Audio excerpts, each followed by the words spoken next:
Hello and welcome to this video series, how to produce your first website with Blue Griffon, presented by Easier Internet Marketing. Okay, so in the previous 8 videos we covered lots of ground in setting up the Blue Griffon website. In these last 2 videos, what I want to do is actually start from scratch and produce for you a website step by step, and so by end of video 10 you can see the complete product. Okay, so let's now go into Blue Griffon and let's have a think about what sort of website we want to create.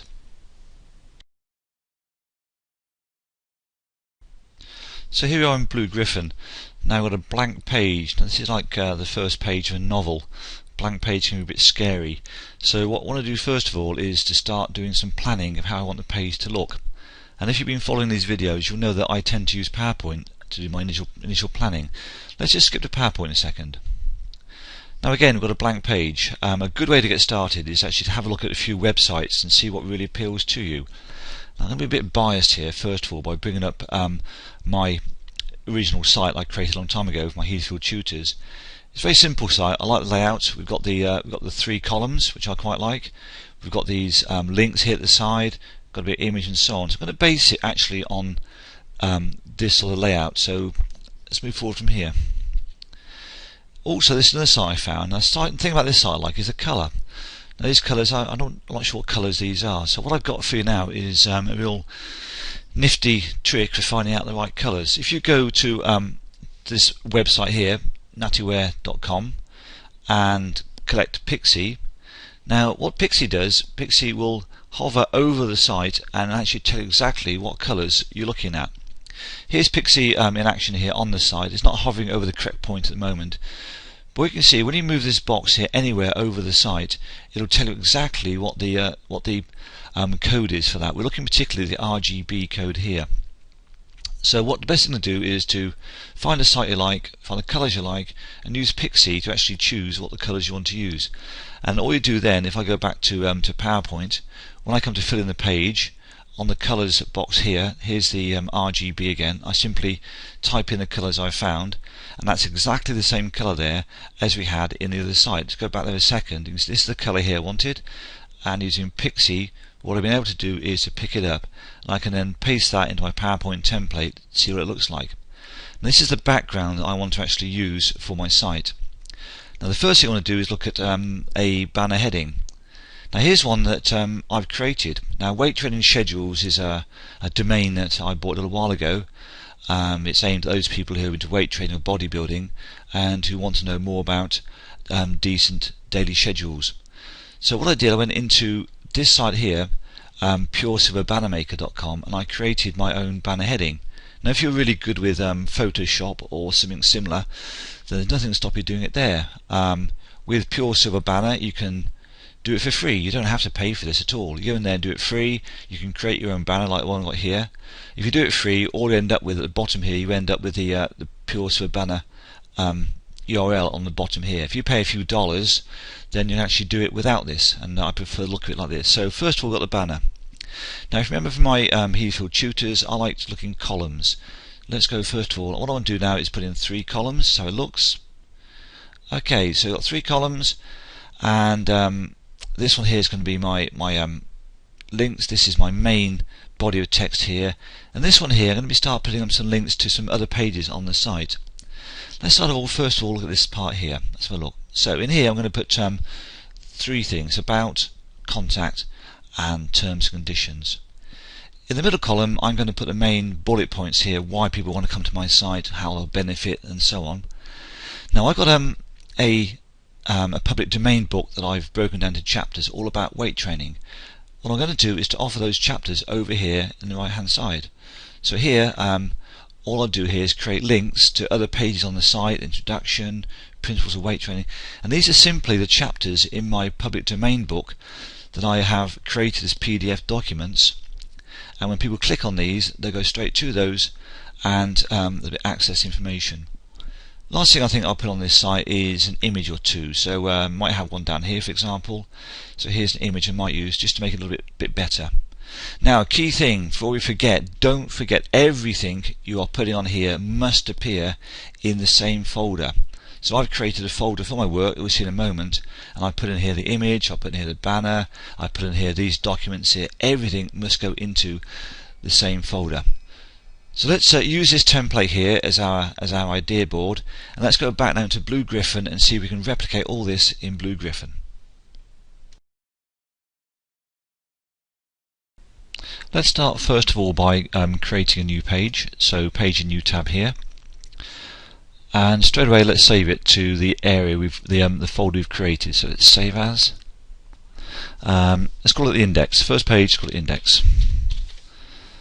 Okay, and then this is the first website is a folder. So everything that I'm going to use, including all images, is going to be in this folder. So let's just save index this folder here.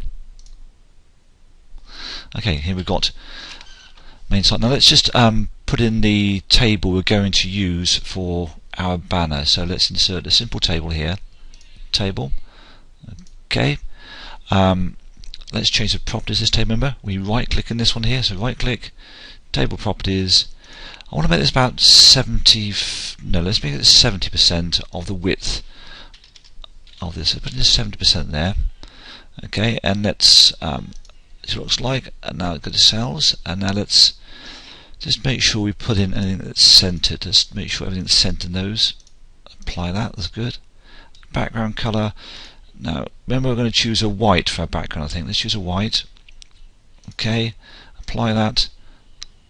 Okay. Now also want to put this centrally, so it's got up here, and put it central there. Good. Now next thing I want to put another table a little bit below here with our 3 columns. So again, back up the table, insert table. This time I want 3 column 1. Okay. Now let's click on this and let's do table properties. Okay. Now this one here, I want to change the cell dimensions. First of all, let's change the overall size. I don't want it 100%. I want it a bit smaller. I want a little bit of gap either side. Make it 90%. So 90%. Apply. Okay, and let's just, while we're there, just centralize that if we can. I don't want to centralize that one, just select the whole table. So table, select table, and now I want to centralize it there. Okay, that's that one. Right, let's go back into table now. Let's change the properties. So table properties. So look, now we're going to change each cell. Let's go here. That cell, where are we now? I want to go previously to that one there, and I want to change the width of it. I want to make it about 25%, I think. Let's make it 25%. So 25. Again, let's check we've got all everything centered. Background color, make sure we've got the white. Okay, let's apply that. That's the first cell. Now let's go to the far right, that one there, and again let's choose a width. Percentage, it was 25, is it? 25. And again, let's just centralize it. Let's get some color in there. That color again. Okay, so apply all that. That looks good. Okay. Okay, let's just check how that looks now. Good, looks pretty good to me. Let's make it a little bit deeper. Put a bit of space in here, and a bit of space in there as well. And then let's put a bit of colour to the back tree. So select all. Try it again. Select all. And now let's go to Cascade Sheet. Let's drag it across. Now we want to add our background colour. Remember that one we got the colours for? Let's go in here. So in the background now. Now let's add our colour code. So it was 51. Was 102. It was 153. Now this should give us the exact colour we had before. Just go back a little bit. 53. There we go. Okay. Let's call it A1. Okay, that's exactly what we wanted. So let's just go out of this second. Forgot to do this one. Let's go back into this one. Table properties. Cell. Right. Okay, apply. Okay, and there we go. Now that's as we want it at the moment. We've lost this little bit of table here, but I'll correct that in just a moment. Let's save it. Wait a moment, just save this. So save. Okay, that's as far as I want to go on this video. In the next video we'll look at putting some content into these tables here and finishing the whole thing off. So I'll stop there and we'll carry on in the next video.